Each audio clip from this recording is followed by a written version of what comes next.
Hello, हाय, good evening सभी को, नमस्कार। डियर एस्पायरेंट्स, आज हम सभी लोग इस वीडियो में बायोलॉजी का प्रैक्टिस सेट लगाने वाले हैं, है ना। बायोलॉजी के इम्पॉर्टेंट क्वेश्चंस को सॉल्व करेंगे।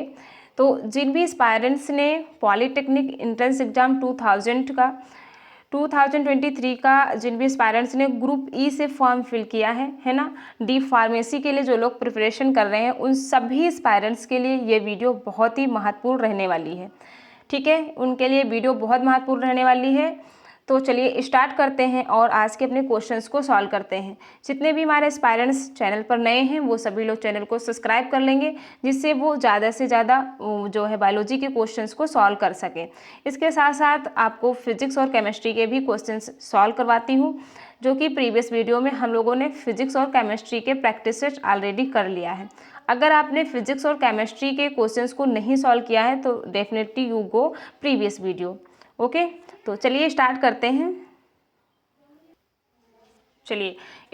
हैं। सभी एस्पायरेंट्स नोटबुक और पेन ले लेंगे। जो भी टर्म या जो भी क्वेश्चंस आपको न्यू लगेगा उससे आप अच्छे से राइट डाउन कर लेंगे, ठीक है। और अगर आपको पीडीएफ चाहिए तो आप टेलीग्राम चैनल से पीडीएफ को डाउनलोड कर सकते हैं with answer and without answer, ठीक है। तो चलिए स्टार्ट करते हैं। प्रीवियस वीडियो में हम लोगों ने बायोलॉजी के क्वेश्चंस में 41 तक क्वेश्चंस को सॉल्व कर लिया था, ठीक है। आज हम लोग 42 से अपने क्वेश्चंस को स्टार्ट करेंगे। इससे पहले के क्वेश्चंस हमने प्रीवियस वीडियो में कंप्लीट कर लिया था, आप जाकर उन्हें देख सकते हैं, ठीक है। तो चलिए स्टार्ट करते हैं। आज का हमारा फर्स्ट क्वेश्चन है, यानी कि 42, क्वेश्चन नंबर 42। लोमा सेल्स है ना, जो हमारी लोमासोम है, सॉरी लोमा सेल्स नहीं, लोमासोम। लोमासोम रिप्रेजेंट्स, जो लोमासोम्स हैं वो किसको रिप्रेजेंट करती हैं। देखिए यहाँ पर आपके क्वेश्चन डुअल लैंग्वेज में है ना। जो भी हमारे एस्पायरेंट्स हिंदी मीडियम के हैं वो लोग हिंदी में इस क्वेश्चन पेपर को सॉल्व करेंगे, जो लोग इंग्लिश मीडियम के हैं वो लोग इंग्लिश वाला पेपर सॉल्व करेंगे, ठीक है। तो हमने यहाँ पर चीज़ों को बाई लैंग्वेज में रखा है ना, बाईलिंगुअल है, तो आप अच्छे से कर सकते हैं जिससे आपको कोई प्रॉब्लम ना हो। तो चलिए क्वेश्चन को सॉल्व करने की कोशिश करिए, आप अपना आंसर देने की कोशिश करें, ठीक है। आप अपना आंसर देने की कोशिश करें। जो लोमासोम्स हैं ये किसको रिप्रेजेंट करते हैं, आपके पास ऑप्शन है मेम्ब्रेन स्ट्रक्चर यानी कि प्लाज्मा मेम्ब्रेन को, माइटोकॉन्ड्रियल इक्विवेलेंट को, या फिर प्लास्टिड को, या फिर इरेगुलर स्ट्रक्चर्स को, या किसी इरेगुलर स्ट्रक्चर्स को ये रिप्रेजेंट्स करते हैं।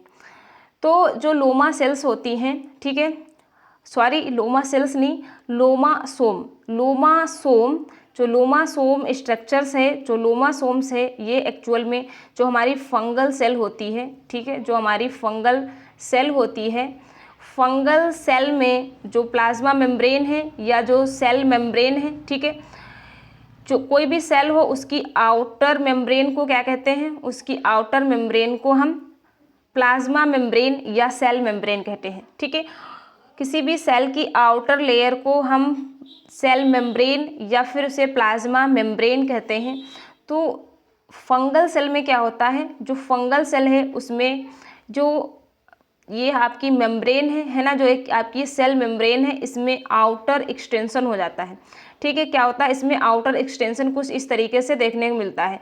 इसमें जो प्लाज्मा मेम्ब्रेन है यही बाहर की तरफ एक्सटेंड हो जाती है, इसी को हम लोग लोमासोम कहते हैं, ठीक है। इसी को क्या कहते हैं, लोमासोम। अगर माइटोकॉन्ड्रियल सेल की बात करें तो माइटोकॉन्ड्रियल सेल, सपोज करिए ये आपकी माइटोकॉन्ड्रियल सेल है, ठीक है, सपोज करिए ये आपकी माइटोकॉन्ड्रियल सेल है। तो माइटोकॉन्ड्रियल सेल में जो प्लाज्मा मेम्ब्रेन है, ठीक है, इसी का जो एक्सटेंशन पार्ट होता है इसे हम मीजोसोम्स कहते हैं। क्या कहते हैं, मीजोसोम्स। प्लाज्मा मेम्ब्रेन का जो अंदर की तरफ इनफोल्डिंग होती है, ठीक है, प्लाज्मा मेम्ब्रेन की अंदर की तरफ जो फोल्डिंग होती है इसी को हम मीजोसोम कहते हैं।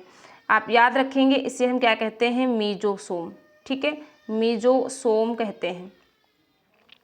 तो ये आपकी बैक्टीरियल सेल में प्रेजेंट होता है, जो कि आपकी प्रोकैरियोटिक सेल है।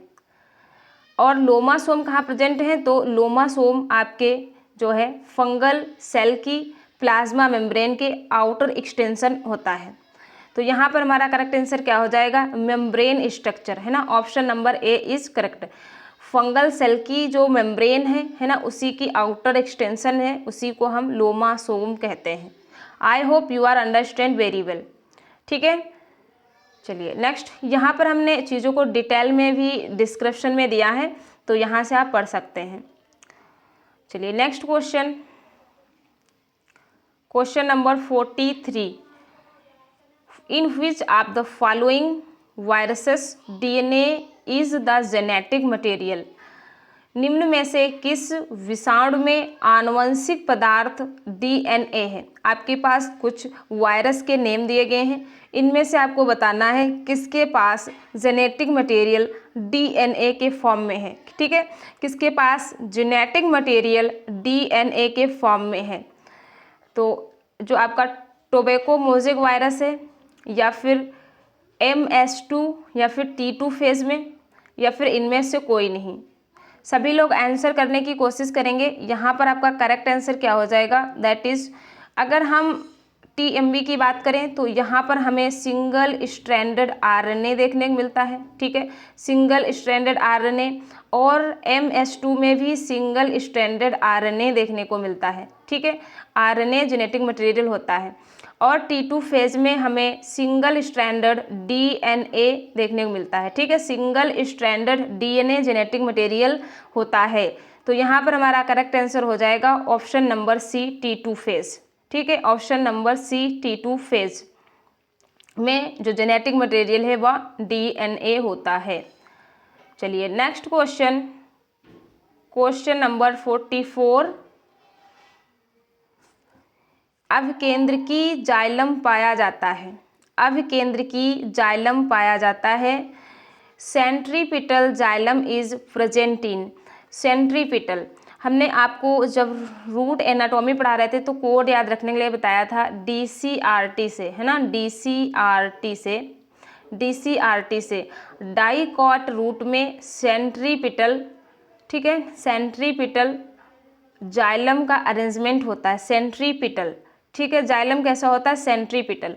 और सेंट्रीपिटल है तो ये कैसा होगा, एक्सार्क होगा। ठीक है, फ्लोएम अंदर की तरफ होगा। ठीक है, फ्लोएम अंदर की तरफ होगा और जाइलम बाहर की तरफ होगा। जाइलम बाहर की तरफ होगा। इस कंडीशन को हम एक्सार्क कहेंगे। ठीक है, एक्सार्क। क्लियर। तो अगर यहाँ पर स्टील की बात करें तो ऐसी कंडीशन में हमें यहाँ पर प्रोटो स्टील देखने को मिलती है। तो यहाँ पर क्या आपका करेक्ट आंसर हो जाएगा। चलिए आंसर करने की कोशिश करिए। डाइकॉट रूट, डाइकॉट स्टेम, या मोनोकॉट स्टेम, या फिर ब्रांचेस ऑफ स्टेम। कहाँ पर आपको जाइलम का अरेंजमेंट जो है वो सेंट्रीपिटल देखने को मिलेगा। तो यहाँ पर आपका करेक्ट आंसर हो जाएगा option number A, dicot root में हमें जाइलम सेंट्रीपिटल देखने को मिलता है। ठीक है, चलिए नेक्स्ट क्वेश्चन, क्वेश्चन नंबर 45,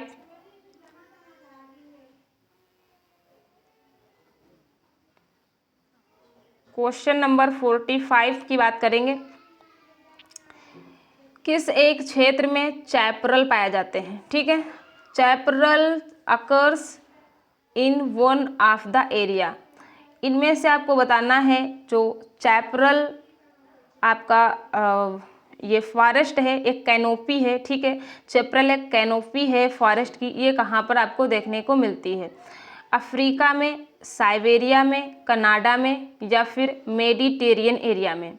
तो यहाँ पर आपका करेक्ट आंसर क्या हो जाएगा, that is option number D, Mediterranean area में आपको चैपरल कैनोपी देखने को मिलती है। चैपरल जो आपका बायोम है ये देखने को मिलता है। ठीक है, अगर यहाँ पर रेन की बात करें तो 60 से 80 सेंटीमीटर तक यहाँ पर हमें रेन की रेंज देखने को मिलती है। ठीक है, चलिए next question, question number 46। Next question, question number 46, एम्फीऑक्सस में विदलन होता है, यानी क्लीवेज। क्लीवेज इन एम्फीऑक्सस। एम्फीऑक्सस में क्लीवेज कैसा देखने को मिलता है। चलिए बताइए यहाँ पर करेक्ट क्या होगा। जो एम्फीऑक्सस है, ठीक है, ये एम्फीऑक्सस ये क्या है, क्रिएनेटा है, यानी कि ये कॉर्डेट से बिलोंग करता है। कॉर्डेट्स में भी फाइलम आपका सिफेलोकॉर्डेटा से। ठीक है, इस बात को आप याद रखेंगे। Amphioxus belongs to phylum cephalochordata, phylum cephalochordata. ठीक है। एम्फिऑक्सस जो है सिफेलोकॉर्डेटा फाइलम से बिलोंग करता है। और इसके साथ साथ जो एम्फिऑक्सस है आल्सो कॉल्ड एज लेंसीलेंट, इन्हें हम लेंसीलेंट भी कहते हैं। कुछ ये इस तरीके की शेप के लेंस शेप के ये होते हैं, ठीक है, लेंस शेप के होते हैं। और इनका मेन कैरेक्टरिस्टिक फीचर्स क्या है, इनके पास सिंगल हालो डॉर्सल नर्व कॉर्ड है, ठीक है, सिंगल हालो डॉर्सल नर्व कॉर्ड है। इसके साथ साथ इनके पास गिल स्लिट्स हैं, ठीक है, गिल स्लिट्स हैं रिस्पायरेशन के लिए, गैसियस एक्सचेंज के लिए। और इनके पास क्या है, वर्टिब्रल कॉलम है, ठीक है, इनके पास क्या है, इनके पास क्या है, और नोटोकॉर्ड, ठीक है, नोटोकॉर्ड है। जो नोटोकॉर्ड है ये इनके हेड रीजन प्रोबोसिस रीजन में देखने को मिलती है, ठीक है, ये इनका हेड रीजन है। तो इनके प्रोबोसिस रीजन में आपको नोटोकॉर्ड देखने को मिलेगी, ठीक है, इसीलिए इसे सिफेलोकॉर्डेटा कहते हैं, ठीक है, इसीलिए इसको सिफेलोकॉर्डेटा में रखा गया है, फाइलम सिफेलोकॉर्डेटा में। तो जो एम्फिऑक्सस है इससे हम लेंसीलेंट्स भी कहते हैं। अब अगर बात करें कि इसकी फीडिंग हैबिटेट्स क्या है, ये जो है एक्वाटिक है, इसके साथ साथ ये फिल्टर फीडर है, ठीक है, क्या है, एक्वाटिक है और ये फिल्टर फीडर होते हैं, ये फिल्टर फीडर होते हैं, ठीक है, फाइगोसाइटोसिस की हेल्प से ये फूड को इंगल्फ करते हैं, ये फिल्टर फीडर होते हैं। इसके साथ साथ एक मोस्ट इम्पॉर्टेंट बात, इंडोस्टाइल नाम की स्ट्रक्चर्स पाई जाती है इनकी बॉडी में, इंडोस्टाइल नाम की स्ट्रक्चर्स पाई जाती है इनकी बॉडी में, जो कि मैमल्स में थायराइड ग्लैंड के सिमिलर होती है, ठीक है, मैमल्स में थायराइड ग्लैंड के सिमिलर होती है, इस बात को आप याद रखेंगे। जो फंक्शन मैमल्स में ह्यूमंस में थायराइड ग्लैंड का होता है वही इंडोस्टाइल का फंक्शन होता है। और male female sex organ separate होते हैं इसमें, ठीक है, और यहाँ पर सेक्सुअल रिप्रोडक्शन देखने को मिलता है। फर्टिलाइजेशन की बात करें तो एक्सटर्नल फर्टिलाइजेशन होता है, यानी कि वाटर में एग और स्पर्म को, ठीक है, छोड़ दिया जाएगा, एग और स्पर्म को रिलीज कर देंगे वाटर बॉडी में और वहीं पर इनका क्या होगा, फर्टिलाइजेशन। तो फर्टिलाइजेशन कैसा हो रहा है, एक्सटर्नल फर्टिलाइजेशन यहाँ देखने को मिलता है। फर्टिलाइजेशन के बाद जो जायगोट का फॉर्मेशन होगा, है ना, जो जायगोट का फॉर्मेशन होगा फर्टिलाइजेशन के बाद, तो उस जायगोट में जो क्लीवेज होगा वो कैसा होगा, ठीक है, क्लीवेज कैसा होगा, होलोब्लास्टिक एंड इक्वल, या फिर होलोब्लास्टिक एंड अनइक्वल, या फिर मीरोब्लास्टिक एंड सुपरफिशियल, या फिर मीरोब्लास्टिक एंड डिस्क्वाइडल। तो बताएंगे आप यहाँ पर जो है क्लीवेज कैसा देखने को मिलता है, ठीक है। तो यहाँ पर जो क्लीवेज है वो मैमल्स के सिमिलर होता है, ठीक है, एम्फिऑक्सस में क्लीवेज मैमल्स के सिमिलर होता है, यानी कि यहाँ पर हमें क्लीवेज होलोब्लास्टिक और इक्वल देखने को मिलता है, ठीक है, कैसा, होलोब्लास्टिक इक्वल क्लीवेज देखने को मिलेगा, ठीक है। तो यहाँ हमारा करेक्ट आंसर क्या हो जाएगा, option number A, option number A. चलिए नेक्स्ट क्वेश्चन, क्वेश्चन नंबर 47, ठीक है। और बात करें क्वेश्चन नंबर 47 की, तो क्वेश्चन 40 है हमारा 47, single cell protein refers to, जो टर्म सिंगल सेल प्रोटीन है ये क्या बताता है, जो टर्म सिंगल सेल प्रोटीन है दैट इज रिफर्स टू, ये क्या बताता है, protein obtain from a single cell. अगर हम किसी एक सेल से प्रोटीन को आइसोलेट कर लें तब हम उस प्रोटीन को सिंगल सेल्ड प्रोटीन कहेंगे, या फिर protein obtain from the progeny of a single cell, किसी सिंगल सेल की प्रोजेनी से अगर हम प्रोटीन ऑब्टेन करें तो हम इसे सिंगल सेल प्रोटीन कहेंगे, या फिर शैवाल, कवक अथवा जीवाणु, यानी कि protein obtain from the large scale growth of algae, fungi and bacteria, ठीक है। तो बताइए यहाँ पर आपका करेक्ट आंसर क्या होगा, तो यहाँ पर करेक्ट आंसर क्या होगा आपका ऑप्शन नंबर सी। हम एक लार्ज स्केल पर एल्गी को, ठीक है, एक लार्ज स्केल पर एल्गी को, फंजाई को एंड बैक्टीरिया को ग्रो कर सकते हैं, ठीक है, ग्रो कर सकते हैं, और इनकी सेल से हम प्रोटीन को ऑब्टेन करते हैं, ठीक है, उससे हम प्रोटीन को आइसोलेट कर सकते हैं। तो इस तरीके से जो ऑब्टेन की हुई प्रोटीन्स है सिंगल सेल प्रोटीन, इसको हम क्या कहते हैं, सिंगल सेल प्रोटीन कहेंगे, ठीक है। और ये ऑर्गेनिज्म जो हमारे ऑर्गेनिज्म है जैसे कि एल्गी, फंजाई या बैक्टीरिया, ये सिंगल सेल्ड भी हो सकते हैं या फिर ये मल्टी सेलुलर भी हो सकते हैं, ठीक है। किस ऐसी सेल से हम इसे ऑब्टेन कर सकते हैं। सिंगल सेल प्रोटीन का ये मतलब बिल्कुल नहीं है कि सिंगल सेल प्रोटीन को हम केवल सिंगल सेल वाले ऑर्गेनिज्म से ही ऑब्टेन कर सकते हैं, ठीक है। तो यहाँ पर हमारा करेक्ट आंसर क्या हो जाएगा, that is option number C. चलिए next question, question number 48। Question number 48,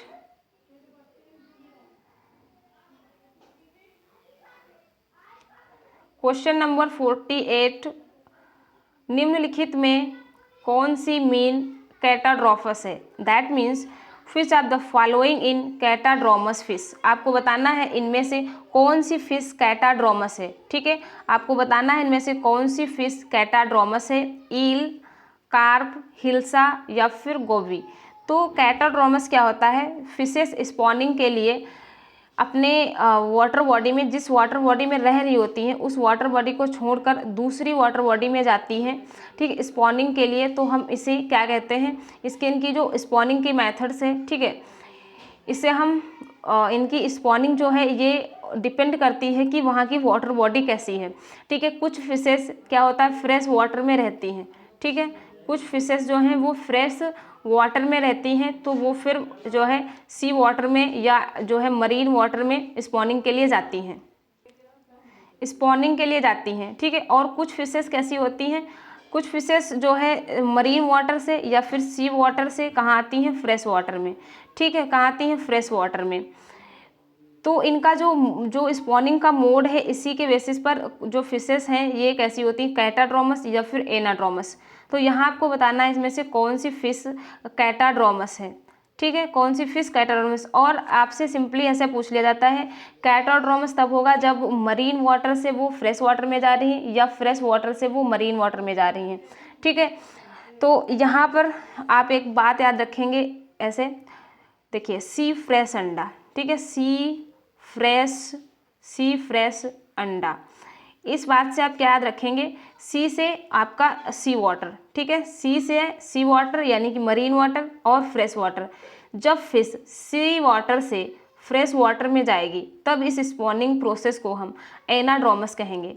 तब इनका जो मूवमेंट है इसे हम क्या कहेंगे, एनाड्रोमस, ठीक है। और अगर फिश फ्रेश वाटर से सी वाटर में जाएगी, ठीक है, या मरीन वाटर में जाएगी, तब हम इसे क्या कहेंगे, कैटाड्रोमस कहेंगे, ठीक है। तब इस प्रोसेस को हम क्या कहेंगे, कैटाड्रोमस। तो ये दोनों बात आप याद रखेंगे। यहाँ पर आपको कुछ फिशेस के एग्जाम्पल्स दिए गए हैं जिनमें से आपको बताना है कि कौन सी फिश इसमें से कैटाड्रोमस मूवमेंट को शो करेगी, ठीक है, कौन सी इसमें से फिश कैटाड्रोमस मूवमेंट को शो करेगी। चलिए बताइए, यहाँ पर आपके पास ऑप्शंस हैं ईल, कार्प, हिल्सा फिश या फिर गोबी फिश। तो यहाँ पर हमारा करेक्ट आंसर हो जाएगा ऑप्शन नंबर सी, जो हिल्सा फिश है, ठीक है, जो हिल्सा फिश है ये क्या करती है, ये आपके एक्वाटिक वाटर से फ्रेश वाटर में स्पॉनिंग के लिए जाती है, ठीक है। चलिए next question, question number 49, in arithmetic average the meaning summation of. अगर आपने अच्छे से पढ़ा है अर्थमेटिक मीन निकालना, है ना, डाटा इंटरप्रिटेशन को अच्छे से पढ़ा है, और यू कैन से आपने मीन मीडियन मोड निकालना ये अच्छे से सीखा है, तो आपको याद होगा कि समेशन का अर्थ क्या होता है, ठीक है। आपको याद होगा समेशन का अर्थ क्या होता है। समेशन मीन्स क्या होता है, नमूना औसत यानी कि सैम्पल मीन। सैम्पल मीन को क्या हम समेशन से डिनोट करते हैं, या फिर नंबर ऑफ इंडिविजुअल्स जब हमें डिनोट करने होते तब क्या हम समेशन का यूज़ करते हैं, या फिर समेशन को हम उसको एडिंग के लिए यूज़ करते हैं, या फिर इंडिविजुअल्स को मेज़र करने के लिए, ठीक है, या फिर इंडिविजुअल्स को मेज़र करने के लिए। तो यहाँ पर आपका करेक्ट आंसर क्या हो जाएगा, समेशन, दैट मीन्स एडिशन, है ना, जोड़ना। समेशन को हम डिनोट करते हैं इस सिंबल से, इसको हम समेशन ही पढ़ते हैं। ठीक, चलिए वेरी इजी क्वेश्चंस। चलिए नेक्स्ट क्वेश्चन पर चलते हैं। Retort shaped cells are found in, ठीक है, रिटार्ड आकृति की कोशिकाएं पाई जाती हैं। आपको बताना है इनमें से किस पौधे में रिटार्ड शेप्ड की सेल्स प्रेजेंट होती हैं, फ्यूनेरिया में, एंथोसिरास में, या फिर लाइकोपोडियम में, या फिर स्फेगेनम में। बताइए इसमें से आपका करेक्ट आंसर क्या हो जाएगा, स्फेगेनम। स्फेगनम में, ठीक है, स्फेगनम में रिटार्ड सेल्स प्रेजेंट होती हैं। स्फेगनम जो है ये आपका ब्रायोफाइट से बिलोंग करता है ना, ब्रायोफाइट से डिवीजन ब्रायोफाइट से बिलोंग करता है, ठीक है।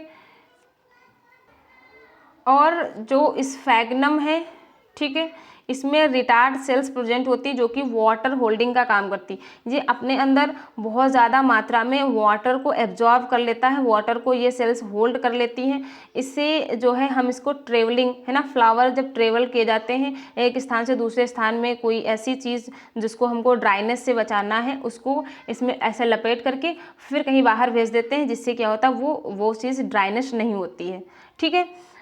तो यहाँ पर हमारा करेक्ट आंसर क्या हो जाएगा, that is option number D, sphagnum. अगर हम बात करें कि फादर ऑफ ब्रायोफाइटा, ठीक है, फादर ऑफ ब्रायोफाइटा, ब्रायोफाइटा के फादर की बात करें तो हैं, हाँ, शिवराम कश्यप, ठीक है, SR कश्यप। इस बात को भी आपको अच्छे से याद रखना है। और ब्रायोफाइटा की स्टडी को हम लोग ब्रायोलॉजी कहते हैं। और जो ब्रायोफाइटा है, ठीक है, प्लीज़ लिसन टू केयरफुली, जो डिवीज़न ब्रायोफाइटा है ये कैसे हैं, क्रिप्टोगेम्स हैं, है ना, यानी कि नॉन फ्लावरिंग प्लांट्स हैं।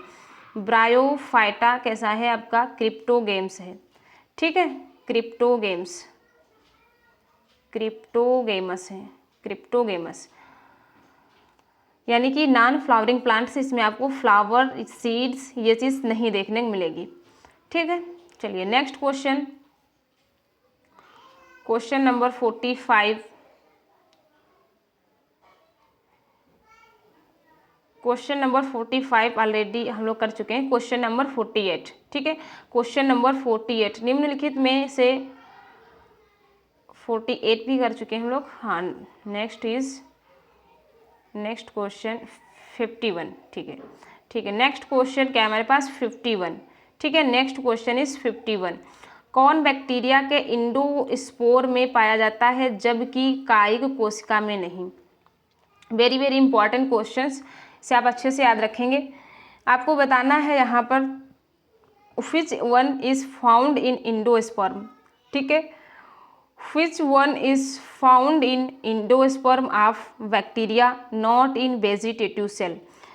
इनमें से कौन सा जो है इंडोस्पोर में देखने का आपको मिलेगा, है ना, इंडोस्पोर में बैक्टीरिया के स्पोर को हम यहाँ क्या कह रहे हैं, इंडोस्पोर, ठीक है। तो सपोज करिए ये एक इंडोस्पोर है, तो इंडोस्पोर में ऐसा क्या पाया जाता है जो इसकी वेजिटेटिव सेल में देखने को नहीं मिलेगा। वेजिटेटिव सेल्स कौन सी हैं, जो बैक्टीरियल सेल के, ठीक है, जो बैक्टीरियल सेल के फिशन के थ्रू, है ना, फिशन के थ्रू बनेंगी, या जो फिर सेल्स बडिंग के थ्रू बनेंगी, वो सारी हमारी कैसी होंगी, वेजिटेटिव होंगी, ठीक है। वो कैसी सेल्स होंगी, वेजिटेटिव होंगी। तो आपको तो बताना है इंडोस्पोर जो कि सेक्सुअल रिप्रोडक्शन, जो कि आसेक्सुअल रिप्रोडक्शन के थ्रू प्रोड्यूस होता है। तो इंडोस्पोर के पास क्या है आपका, मुरैमिक एसिड है, डाइपिकोलेनिक एसिड है, या फिर ग्लाइकोलेइक एसिड है, या फिर नन ऑफ दिस। जो इंडोस्पोर होता है बैक्टीरिया का, ठीक है, जो बैक्टीरिया का इंडोस्पोर होता है ये जो है रेजिस्टेंट होता है ड्रॉट, ठीक है, ड्रॉट के लिए, और यू कैन से केमिकल्स के लिए, ये एडवर्स कंडीशन के लिए रेजिस्टेंट होता है। तो इंडोस्पोर काफ़ी समय तक वाइबल रहता है, ठीक है। जब उसके लिए सुइटेबल कंडीशंस आती हैं तब ये इंडोस्पोर जर्मिनेट होते हैं और न्यू बैक्टीरियल सेल का फॉर्मेशन कर लेते हैं। तो ऐसा क्या प्रेजेंट होता है इंडोस्पोर के पास जो उसे रेजिस्टेंसी प्रोवाइड करता है। तो यहाँ पर आपका करेक्ट आंसर हो जाएगा, that is option number B, ठीक है। क्या प्रेजेंट होता है, डाइपिकोलेनिक, ठीक है, डाइपिकोलाइनिक एसिड प्रेजेंट होता है जो कि इंडोस्पोर्म को रेजिस्टेंट करता है एडवर्स कंडीशन में, ठीक है, और ये वेजिटेटिव सेल्स में नहीं प्रेजेंट होता है। और अगर बात करें कि जो ग्लाइकोलेइक एसिड्स है ये बहुत सारे सीड्स में भी प्रेजेंट होता है ना, कॉर्फ के कुछ सीड्स में प्रेजेंट होता है। और मुराइमिक एसिड जो है ये नॉर्मली बैक्टीरियल सेल की सेल वॉल में प्रेजेंट होता है। ठीक है, याद है आपको नैम नैग के स्ट्रक्चर्स जो कि बैक्टीरियल सेल में पाया जाता है। ठीक है, चलिए next question, question number 52, very very important.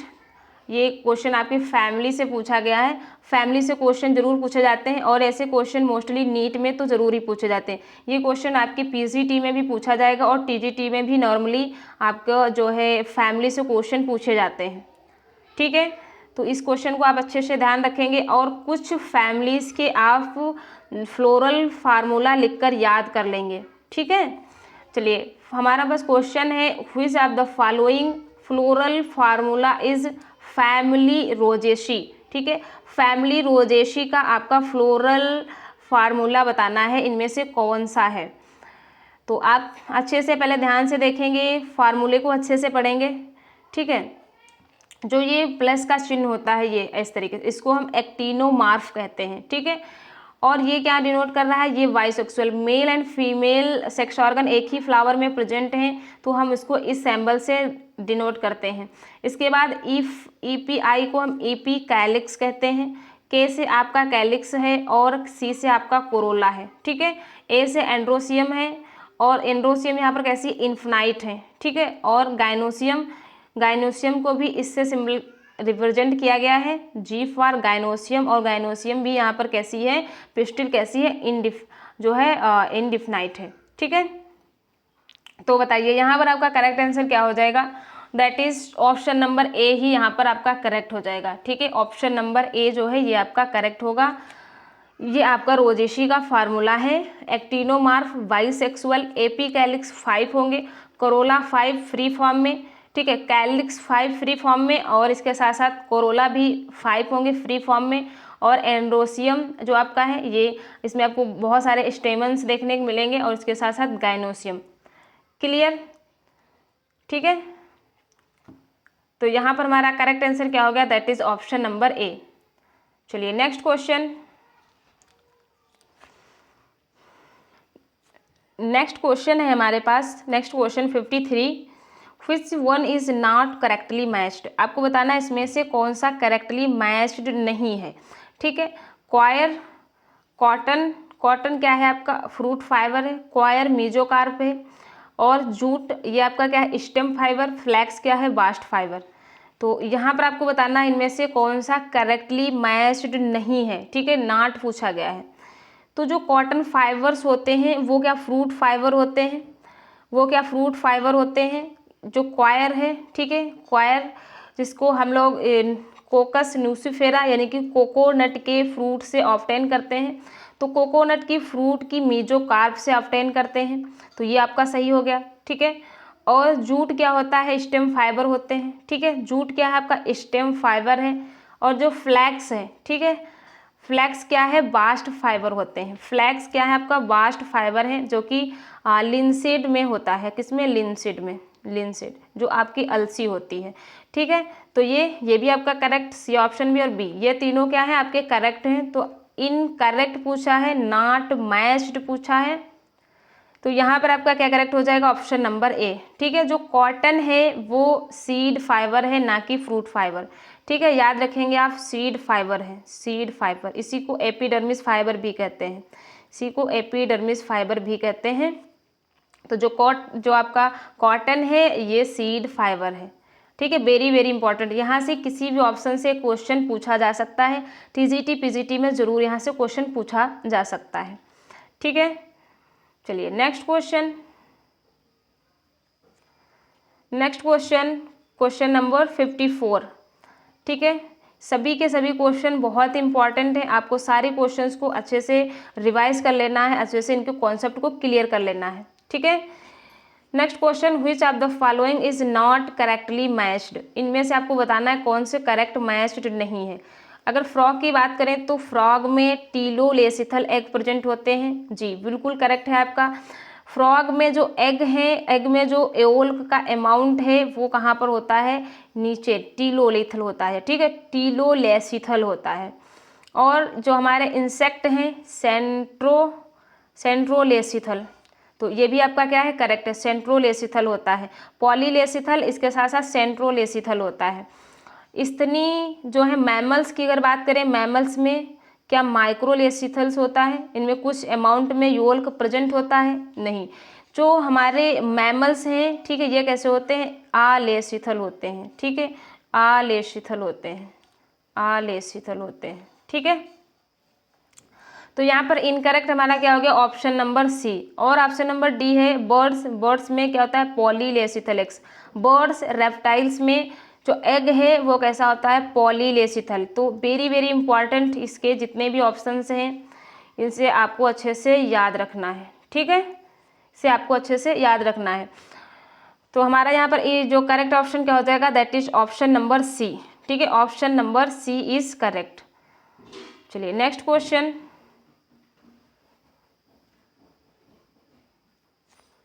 निम्नलिखित प्रतिरक्षा ग्लोबिन अणुओं में से कौन सा सर्वाधिक बड़ा है, ठीक है। आपको पूछा गया है इनमें से which of the following immunoglobulin molecules is largest, ठीक है, लार्जेस्ट मॉलिक्यूल्स की बात की गई है, ठीक है। तो यहाँ पर आपका करेक्ट आंसर क्या हो जाएगा, IgA, IgD, IgM या फिर IgE। चलिए आंसर करने की कोशिश करिए, सभी लोग आंसर करेंगे। ये क्वेश्चन भी बहुत इंपॉर्टेंट है, आपको जो है इम्यूनोग्लोबुलिन से, ठीक है, वैक्सीन से, यहाँ से क्वेश्चन जरूर पूछे जाते हैं पॉलिटेक्निक्स में।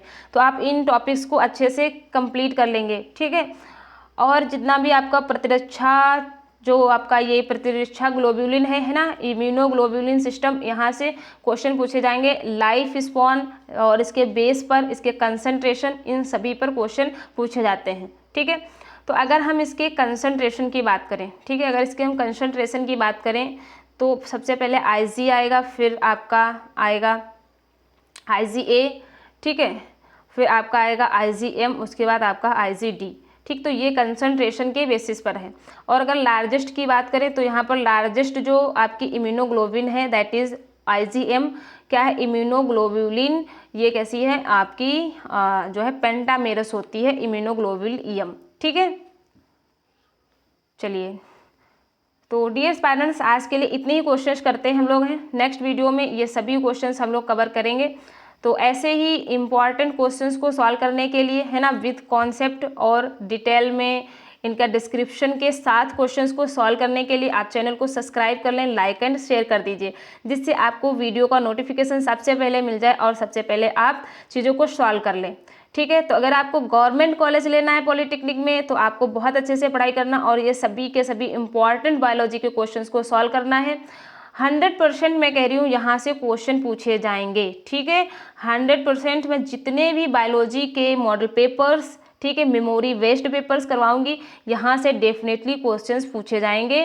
तो आप सारे के सारे मॉडल पेपर्स भी लगाएंगे और जितने हम मेमोरी वेस्ट क्वेश्चन पेपर करा चुके हैं उनको भी आपको सॉल्व करना है, ओके।